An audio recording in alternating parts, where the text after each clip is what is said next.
Mustafa amma ba'd. Mes honorables frères et sœurs, il ne vous échappe pas que la mort est inéluctable. Tout le monde doit mourir. Kullu nafsin dha'iqatul maut.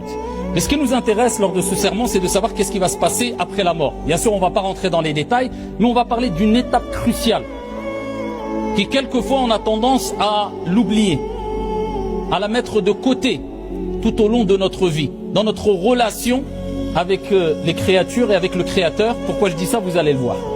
Bien sûr, après la mort, il y a le qabr, al-barzakh, ce monde intermédiaire entre la mort et la résurrection. Wa ba'da al-qabri al-bahth. Et après la tombe, il y aura la résurrection. Tout être humain, toute créature ressuscitera devant Allah subhanahu wa ta'ala. Et cela est facile pour notre Seigneur tabaraka wa ta'ala. Et après le ba'th, il y aura le rassemblement, al-hashr, dans l'endroit qu'on appelle Ardul Mahshar, la terre du rassemblement. Et après le rassemblement, il y aura le hisab. Ah bien sûr, il ne faut pas penser qu'on va fuir les conséquences de nos actions. Je parle particulièrement des mauvaises actions. Tout se paye, ici-bas ou dans le delà. Fût-ce le poids d'un atome de bien que tu as fait, ou le poids d'un atome de mal que tu as fait. Le bien, tu en seras récompensé par le bien. Et le mal, tu en seras récompensé par le mal. C'est ce qu'on appelle al-jaza. Et c'est ce qu'Allah a mentionné dans le Coran quand il parle de al-jaza, la récompense. Il parle de la récompense en bien, la récompense en mal. Et après les comptes, qu'est-ce qui va se passer? Je ne rentre pas dans les détails bien sûr ici, mais je parle des grandes étapes. Il y aura al-mizan. Ah, bien sûr, il faut évaluer la qualité de tes actions. Il faut évaluer la quantité de tes actions, bonnes ou mauvaises. Eh bien, on apportera al-mizan. وَنَضَعُ الْمَوَازِينَ الْقِسْطَ لِيَوْمِ الْقِيَامَةِ. Allah il dit, on apportera les balances exactes au jour de la résurrection. فَلَا تُظْلَمُ نَفْسٌ شَيْئًا. Aucune âme ne sera lésée, aucune injustice ne sera faite, puisqu'Allah Azza wa Jal dira la zulma al-yawm. Aucune injustice aujourd'hui. Aujourd'hui, amalun wa la hisab, comme a dit Omar ibn al-Khattab, c'est les actions, il n'y a pas de compte. Walakin ghadan hisabun wa la amal. Il y aura des comptes et il n'y aura plus d'actions. La terre du rassemblement, tu ne pourras plus œuvrer, mais tu rendras des comptes dans ce que tu as fait. Et malheureusement, ô combien, et qu'Allah nous en préserve, seront celles et ceux qui regretteront. Ya waylata, ya laytani. Toutes ces paroles ne te profiteront en rien du tout. Yawma la yanfa'u malun wa la banun illa man ata Allah biqalbin salim. Le jour où ni les biens ni les enfants ne profiteront en rien du tout, si ce n'est celui qui rencontre son Seigneur avec un cœur saint. Qu'Allah nous accorde un cœur saint. Un cœur purifié du mal, de la haine, de l'injustice, des péchés, du shirk. Il a akhiré. Un cœur saint, un cœur pur. Eh bien, ce jour-là, le jour de la résurrection, aucune injustice ne sera faite. Et Allah Azza wa Jal nous dit, eh bien, tout sera ramené vers ton Seigneur Tabaraka wa Ta'ala pour que tu sois interrogé. Tout sera posé sur la balance. Une balance, on y croit fermement, qui sera apportée au jour de la résurrection. Et la ressemblance qu'il y a entre cette vie d'ici-bas et l'au-delà, ce ne sont que les noms, les termes. Mais ne pense pas que c'est une balance comme on a l'habitude de voir ici-bas. Non, c'est une balance qui pourrait contenir les cieux et la terre, comme le prophète alayhi salatu wassalam a dit. Et il y aura une balance avec deux plateaux et une langue. Et sur un côté de la balance, les bonnes actions seront pesées, et sur l'autre côté, les mauvaises actions. Et fût-ce le poids d'un atome ou d'un grain de moutarde, de bien ou de mal, eh bien cela sera pesé. Et tu en rendras des comptes. N'as-tu pas médité la parole d'Allah Azza wa Jal lorsqu'il dit فَمَنْ يَعْمَلْ مِثْقَالَ ذَرَّةٍ خَيْرًا يَرَهُ وَمَنْ يَعْمَلْ مِثْقَالَ ذَرَّةٍ شَرًّا يَرَهُ. Celui qui a fait le poids d'un atome de bien, il le verra. Celui qui a fait le poids d'un atome de mal, eh bien il le verra. Et ce jour-là, les gens regretteront leur négligence.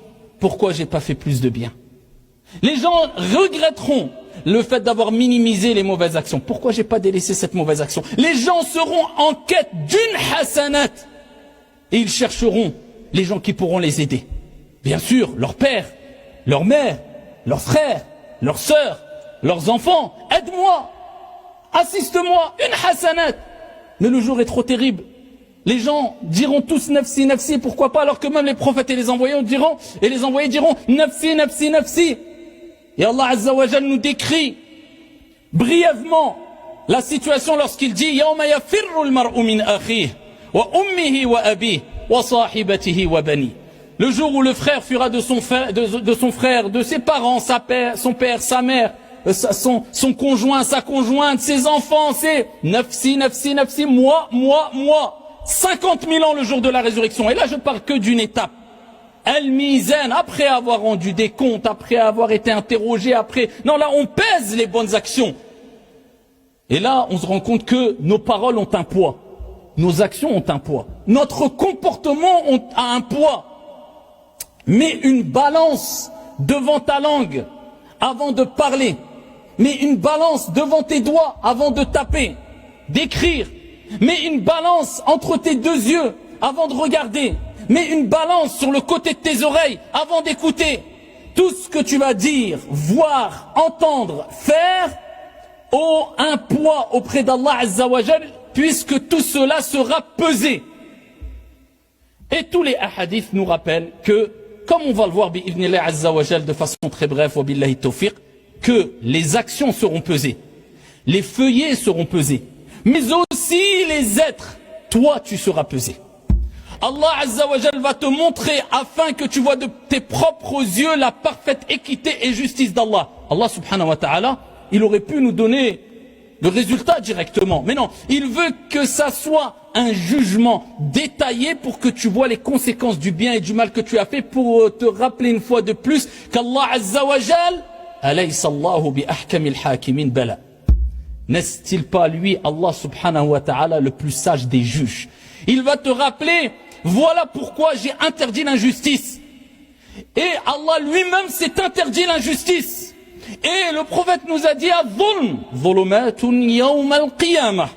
l'injustice est ténèbre au jour de la résurrection. Aucune injustice sera faite au jour de la résurrection. Tu verras tous les détails de toute ta vie. C'est pour cela qu'Allah Azza wa Jalla a assigné plusieurs anges qui ont différentes fonctions qui nous accompagnent. Certains qui notent les bonnes et les mauvaises actions. Tout ce que je suis en train de dire, ce que tu as dit hier, maintenant, demain, quand tu as critiqué, quand tu as médit, quand j'ai critiqué, quand j'ai médit, quand j'ai fait du dhikr, quand j'ai dit des bonnes choses, quand j'ai dit des mauvaises choses, eh bien, ya Abdallah, tout est consigné, tout est inscrit. Eh bien, au jour de la résurrection, on te dira, Iqra kitabak, devant tout le monde, devant ton Seigneur surtout. Lis ton livre. Et là, tu vas trembler. Et là, tu vas suer. Et là, tu vas paniquer. Mais tu étais à l'aise ici-bas. On était à l'aise à faire le mal. On a négligé le bien. Faudra assumer. La zulma al-yawm. Aucune injustice ce jour-là. Eh bien, tes feuillets seront pesés aussi. Parlons d'abord des actions. Et rappelons la grande miséricorde et sagesse d'Allah subhanahu wa ta'ala dans son jugement. Et dans ses ordres. Et dans ses interdits. Puisque certains pensent que nous avons un Seigneur qui serait injuste, qui serait mauvais, qui serait ma'ad Allah. Allah subhanahu wa ta'ala, il est encore plus clément et miséricordieux envers nous que ne l'est la mère envers son propre enfant. Allah subhanahu wa ta'ala a descendu une part de sa miséricorde, de 99 plutôt, miséricorde, ici-bas, et c'est cette part-là, ce petit pourcentage si on veut, sur 99, qui fait que tous les êtres et les créatures ressentent entre eux une part d'amour, d'affection, de compassion, de miséricorde. Même les animaux, et cela depuis la création de toutes choses. Allah a gardé 99 parts pour le jour de la résurrection.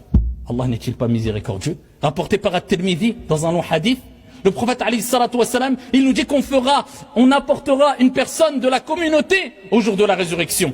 Et on lui présentera 99 registres qui mériteront un long regard. Ruina. Haram sur haram, péché sur péché, insouciance sur insouciance. Et Allah subhanahu wa ta'ala, il interceptera ou il interpellera plutôt son serviteur et lui rappellera ici, est-ce que quelque chose d'injuste a été fait? Est-ce que tu ne reconnais pas une mauvaise action? Est-ce que tu penses que les nobles scribes ont omis une bonne action qui aurait pu effacer une mauvaise action? Est-ce que tu n'es pas d'accord avec ces registres? Est-ce que ne pourra pas contester? Tu diras, ya Allah, je reconnais, j'ai rien à dire. Bien sûr, يوم تشهد عليهم ألسنتهم وأيديهم وأرجلهم بما كانوا يعملون. Le jour où tes mains, tes doigts, ta peau, ta langue, tes pieds, comme Allah l'a mentionné dans le Coran, dans plusieurs versets, témoigneront au jour de la résurrection. Plus de mensonges possibles. Tu pourras plus te mentir à toi-même, comme on a l'habitude de le faire, illa man rahim Allah, en se voilant la face, en essayant de se donner bonne conscience. Mais c'est pas grave, c'est pas... Non, tu peux plus. Allah dira, tu reconnais? Oui, Allah, je reconnais. Comment il va pas reconnaître? Eh bien, il pensera qu'il court à sa perte, c'est fini. Allah, il dit, par contre, aucune injustice te sera faite. Nous, on a une action que tu as faite. On a une œuvre que tu as. On a une carte. Tu as une carte. Et Allah Azza wa Jal dévoilera cette carte. Cette action que cet homme a fait. Et sur cette carte sera inscrit Ashhadu an la ilaha illallah wa ashhadu anna Muhammadan abduhu wa rasuluh. J'atteste qu'il n'y a de divinité digne d'être adoré en dehors d'Allah et que Mohammed est son serviteur et son messager. Il l'a dit sincèrement. Il a reconnu cette parole-là. Il a attesté. Ça ne veut pas dire qu'avant, lors des comptes, il n'a pas payé les conséquences de ses mauvaises actions dans la tombe. Non. Mais le résultat, parce que là on est dans Al-Hisab, qui va permettre de voir la récompense, le degré de récompense, en bien ou en mal que tu auras. Eh bien, quand il lui sera montré cette carte-là, il dira, mais qui a cette carte par rapport à tout ce que j'ai fait? Des registres et des registres de sayyi'at. Allah Azza wa Jal dira, aucune injustice ne te sera faite. Et il posera sur une partie de la balance, un côté de la balance, cette carte avec kalimatut tawhid. Et l'autre côté de la balance, ces registres. Et la parole, la ilaha illallah Muhammadur Rasulullah sera plus lourde. Sera plus lourde que les registres de péché. Attention encore une fois, ça ne veut pas dire que cela nous permet de faire ce que l'on veut et dans tous les cas on sera pardonné. On ne dit pas qu'il n'aura pas à payer concernant les conséquences de ses péchés, mais le résultat est que ce qui est le plus important et plus lourd que tous les péchés, c'est kalimatut tawhid et le fait de ne pas entacher cette parole par tout ce qui peut entacher notre unicité, notre relation avec Allah subhanahu wa ta'ala. Le shirk, invoquer autre qu'Allah subhanahu wa ta'ala, sacrifier pour autre qu'Allah azza wa jal, prier avec une mauvaise intention, jeûner avec une mauvaise intention, donner des associés à Allah azza wa jal, chercher des protections en dehors d'Allah azza wa jal, croire que telle amulette ou tel morceau de bois va te protéger du mauvais œil, etc. Non, c'est pour cela on purifie notre cœur de tout ce qui peut entacher la ilaha illallah. Preuve en est que ça va être pesé. Nos paroles vont être pesées. Mesure tes paroles. Le comportement, bien sûr.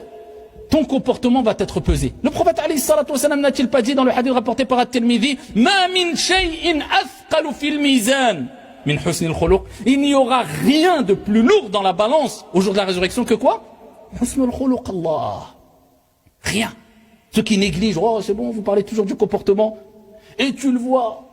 Et peut-être tu me vois, et tu nous vois peut-être, illa ma rahim Allah, parler de tawhid à longueur de journée, parler de sunnah à longueur de journée, parler de ilm à longueur de journée, emmagasiner une grande quantité de hadiths par cœur et de versets, bon encore ceux qui le font, bref, de versets coraniques et de pages et de hadiths par cœur, emmagasiner beaucoup de sciences dans le fiqh, le droit, usul al-fiqh, les fondements du droit, etc.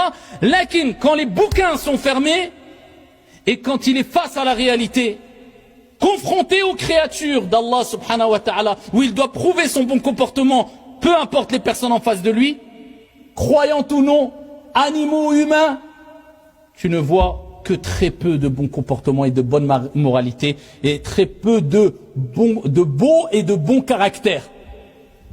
Où en sommes-nous par rapport à ces hadiths-là? Où le prophète alayhi afdalus salati wa askat taslim, qu'est-ce qu'il dit aussi? Il nous rappelle que au jour de la résurrection, rien ne sera plus lourd que le bon comportement et que les personnes les plus proches du prophète sallallahu alayhi wa sallam et les plus aimées au jour de la résurrection, ce seront qui? Les gens qui ont eu les meilleures moralités. Le prophète alayhi salatu wa sallam ne dit-il pas que celui qui a un bon comportement va atteindre le degré de celui qui jeûne la journée et prie la nuit? Vous voyez, nous, on n'est même plus que dans la théorie. Allah, qala Rasoul toute la journée. Mais aussi dans l'ibadat, l'application. Il jeûne la journée et il prie la nuit. Mais ici à côté, s'il n'a pas un bon comportement, à quoi bon? C'est le test, c'est la référence, c'est la jauge qui te permet de voir où tu seras au jour de la résurrection et quel poids auront tes balances de bonne action au jour de la résurrection. Donc regarde, qu'est-ce que les gens pensent de toi? Est-ce que tu te comportes avec les gens comme tu aimerais qu'on se comporte avec toi? Est-ce que quand on te voit et tu salues, on voit la sunna? Non, pas que à travers l'apparence physique, une barbe ou... Non, non, on voit la sunna. La sunna, c'est la voie, la méthodologie, la pratique, l'approbation, le comportement du prophète alayhi salatu wassalam. Celui qui a dit... Ne néglige aucune action, ne serait-ce que de rencontrer ton frère avec un visage détendu. Est-ce que tu souris? Le prophète alayhi salatu wassalam n'a-t-il pas dit un sourire à ton frère, c'est une sadaqa? Où est ce bon comportement qui prouve que ta théorie, que ta pratique et ta relation envers Allah Azza wa Jal est complète quelque part? Tu as complété les choses, tu as alourdi ta balance. Est-ce que tu fais fuir inna minkum? Il y aura parmi vous des gens qui feront fuir, kama qala alayhi salatu wassalam, ou est-ce que tu fais plutôt partie des gens, bashiru wa la tunaffiru, annoncez les bonnes nouvelles et ne faites pas fuir? Est-ce que tu es agréable, ou est-ce que tu es un détecteur de minhaj, entre guillemets? Je peux lui serrer la main ou pas? Il dit la ilaha illallah. Et même, ça reste un être humain. Wa laqad karramna bani Adam, on a honoré les enfants d'Adam. Subhanallah. Le prophète alayhi salatu wassalam n'a-t-il pas dit à Mu'ad, ittaqillah haythuma kunt, crains Allah où que tu sois. Et fais suivre la mauvaise action par une bonne action, celle-ci l'effacera. Et comporte-toi envers qui? Les Arabes, les Noirs, les Blancs, les Musulmans? Non, comporte-toi envers les gens de manière générale, avec un bon comportement. Donc si tu vois que la communauté de manière générale, et de toute manière la réforme générale ne passera que par la réforme individuelle. Cherchez pas à midi à 14h, c'est la solution est là. Non, là, c'est la solution qu'on le veuille ou non, qu'on comprenne ou pas, qu'on se fatigue ou pas. Allez dans le verset Inna Allah la yughayyiru ma biqawmin hatta yughayyiru ma bi anfusihim. Fatiguez-vous autant que vous voulez, si vous n'avez pas compris ça, vous n'avez rien compris. Allah ne change pas l'état d'un peuple tant que le peuple lui-même ne change pas son propre état. Allah Azza wa Jalla, il veut quoi que ce soit, il dit kun fayakun, soit et c'est. Mais il veut que la réforme vienne de l'intérieur et la réforme générale passe par la réforme individuelle. Et quand tu vois de manière générale la communauté qui a des déficiences dans le comportement alors qu'on doit être exemplaire, c'est qu'on est loin et c'est qu'il y a un gros problème. Et on n'est pas prêt d'alourdir nos balances en continuant comme ça. Et ça commence où? Dans les mosquées quand tu ranges tes chaussures, dans les salles d'ablution, quand tu te déplaces dehors, dans le marché, quand tu rencontres une personne, quand tu prends ta voiture et tu te gares avec ton voisin, quand tu jettes la poubelle, du civisme. Mais si on n'a pas compris ça, fatigue-toi, allez apprendre des règles de qawaïd al-fiqhiyya, usul al-fiqh, qala l'imam Malik, Shafi, Ahmed, fatigue-toi. L'essentiel, il est où? Hadith wa la haraj. Husnul khuluq, la bonne moralité. Dans toute relation, la bonne moralité. Le prophète alayhi salatu wassalam, il a dit Idha atakum man tardawna dinahu wa khuluqahu fazawwijuh. Si l'un d'entre vous vient pour se marier, quelqu'un veut se marier avec une femme, avec votre fille, et qu'il a la religion, il a dit que la religion, le prophète alayhi salatu wassalam. Pourquoi il a dit la religion et le comportement? Pourtant, le comportement c'est la religion. Non, il nous rappelle l'importance du comportement. En parlant de la religion et du comportement, comme s'il disait, sans comportement, ça va te servir très peu la religion. Al-khuluq, husnul khuluq. Et aussi, il y a, bien sûr, les personnes qui seront pesées, et ça, il y a plusieurs hadiths, et parmi les hadiths, vous savez qu'il y avait Abdullah ibn Mas'ud, radiyallahu anhu wa arda, un jour, alors qu'il il montait un arbre, et il y a eu un coup de vent, et ça a dévoilé ses jambes, qui étaient très fines. Et il y a des compagnons qui ont un peu ri. C'était pas méchant, c'était juste, voilà, pour... Et le prophète, alayhi salatu wassalam, il a dit, Wallah, par celui qui détient mon âme entre ses mains, ces deux jambes de Abdullah ibn Mas'ud, radiyallahu anhu wa ardah, au jour de la résurrection, pèseront plus lourd que Jabal Uhud, la montagne de Uhud. Oui, ça c'est pour rappeler que même l'être humain, l'insan sera pesé. Certains disent non, c'est simplement les feuillets. D'autres disent non, c'est simplement la personne qui sera pesée. D'autres, c'est simplement les actions. D'autres disent c'est tout. En tout cas, on a des textes qui nous rappellent que tout cela sera pesé. Et ce qui sort de notre langue aussi. Et donc, si on veut continuer à chercher les moyens pour alourdir notre balance, ne délaissez pas aussi, et je terminerai avec ça, dhikrullahi azza wa jal. Quelque chose de très facile, très léger dans la langue, et très lourd dans la balance. Mais wallahi, ça nous rappelle une chose. C'est que tout le bien qu'on fait, toutes les bonnes paroles qu'on sort, si simple elles paraissent, ou paraissent-ils, ces choses-là. Wallahi, que seul celui qui aura reçu la bénédiction et l'assistance d'Allah Azza wa Jal pourra les dire ou les faire. Ça ne vient pas de toi. Pourquoi? Le dhikr, on pourrait en parler des heures, et j'exagère pas. La récompense, elle est énorme. Juste ce hadith-là. Kalimatan, connu par tous, je pense. Dans le Bukhari Muslim. Khafifatan ala lisan. 2 paroles qui sont légères dans la langue. Regardez, Allah, il facilite les actions à tout le monde pour que ça soit accessible à toutes et à tous. Légères dans... D'ailleurs, si vous regardez ces paroles, je vous donne juste 2 dhikrs qui sont... La récompense est énorme. Regardez jusqu'à quel point Allah les a facilités. La ilaha illallah. Est-ce qu'on a besoin de bouger les lèvres? Pas besoin. Pour qu'Allah te facilite cette parole jusqu'au dernier instant de ta vie, même si tu es cloué sur ton lit d'hôpital et tu ne peux plus parler, bouger, tu pourras toujours dire bi'idhnillah azza wa jal, sauf dans certains cas, la ilaha illallah. Subhanallah, alhamdulillah, le dhikr, il est simple à dire. Le prophète, il nous dit 2 paroles, légères dans la langue, lourdes dans la balance, thaqilatan fil mizan, lourdes dans la balance, habibatan ila ar-Rahman, aimé par le miséricordieux. Subhanallah wa bihamdih, subhanallah al-azim. Combien de fois on a entendu? Allez, qui l'a dit aujourd'hui? Qui l'a dit hier? Combien de fois on fait le dhikr? Mais wallah, seul celui qu'Allah Azza wa Jal accorde réussite et assiste réussira à dire ces paroles-là parce qu'ils ont un grand mérite et c'est pas donné à tout le monde. Vivez avec le dhikr. Commencez par les invocations du soir et du matin et toute la journée. Subhanallah, alhamdulillah, la ilaha illallah, Allahu akbar, la ilaha illallah, wahdahu la sharika la, lahul mulk wa lahul hamdu wa huwa ala kulli shay'in qadir. Prophète alayhi salatu wassalam, quand il parle de l'hamd, par exemple, alhamdulillah, le Coran il dit alhamdulillah ala kulli hal. Il dit al-wudu shatrul iman. Et il dit walhamdulillah. Et le dhikr qui est louange à Allah subhanahu wa ta'ala, alhamdulillah, tamla'ul mizan, remplit la balance. Allahu akbar. C'est pas, elle remplit. Tu dis alhamdulillah, ça remplit la balance. Quand Allah éprouve une personne, un de ses serviteurs, avec la perte d'un de ses enfants, Allah envoie les anges, bien qu'il sache, mais pour nous rappeler la grandeur de l'alhamdulillah. Et il dit, qu'a dit mon serviteur? Et il dit, ya Allah, il a patienté, il a dit alhamdulillah. Et le prophète alayhi salatu wassalam nous dit, Allah azza wa jal dit aux anges, construisez une maison au paradis à mon serviteur et appelez cette maison, cette demeure, Baytul Hamd, la maison de la louange. Alhamdulillahi Rabbil Alamin. Donc, essayez, de jour comme de nuit, d'alourdir votre balance. Aujourd'hui, on peut encore le faire. Demain, sachez que les gens rêveraient de revenir sur terre. Wallahi, c'est pas pour donner des millions, fi sabilillah. C'est pas pour faire qiyamul layl. C'est pas pour faire des centaines et centaines d'actions. Ne serait-ce que pour dire une seconde, Subhanallah, ou Alhamdulillah, ou Allahu Akbar, et que dire de La ilaha illallah. Et certes a dit vrai Allah Azza wa Jal quand il dit dans le Coran, فَأَمَّا مَنْ ثَقُلَتْ مَوَازِينُهُ فَهُوَ فِي عِيشَةٍ رَاضِيَةٍ. Allahumma ij'alna minhum. Celui dont la balance sera lourde au jour de la résurrection, il sera dans une vie agréable dans son vaste paradis. وَأَمَّا مَنْ خَفَّتْ مَوَازِينُهُ فَأُمُّهُ هَاوِيَةٌ. Quant à celui qui aura une balance légère en bonne action, eh bien sa destination sera un abîme profond. Qu'Allah Azza wa Jalla nous en préserve. Alhamdulillahi wa kafa.